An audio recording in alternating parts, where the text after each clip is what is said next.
Hello guys, আমি আজ আপনাদের দেখাবো এই বলদিয়া ডামে বলে অনেক সোনা দানা অনেক কিছু বলে থাকে।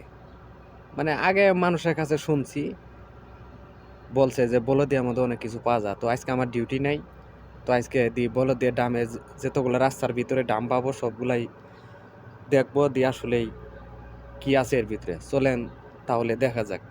কোথাও একটা ডাম পাওয়া যাচ্ছে না, ওই যে সামনে একটা ডাম পাওয়া যাচ্ছে।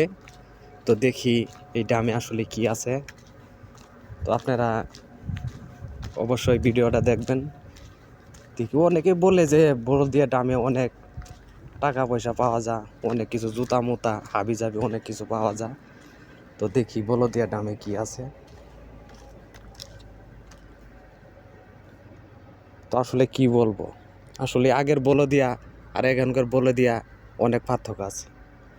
এখন সৌদির এমনই একটা পরিস্থিতি হয়ে গেছে গা, বাঙালির এমন একটা মানে কি আর বলবো, বলার মতো না। দেখেন ময়লা ছাড়া কিছুই নেই, শুধু ময়লা। টাকা তো দূরে থাক, শুধু ময়লা। তো কিছু পাইলাম না ময়লা ডামে। এখন দেখি অন্য জায়গায় যাব, দেখি কিছু একটা পাই কিনে। যদি পাই তাহলে আপনাদের অবশ্যই জানাবো। আসলে কি বলবো, আসলে সৌদি আরব আগের মতো নাই, বুঝছেন? সৌদি আরব আগের মতো নাই। যারা সৌদি আরব আসবেন বলদিয়া ভিসায় বা যে কোনো ভিসায় আসবেন, তো দেখে শুনে বুঝে তারপরে আসবেন, ইনশাল্লাহ সফলতা হবে।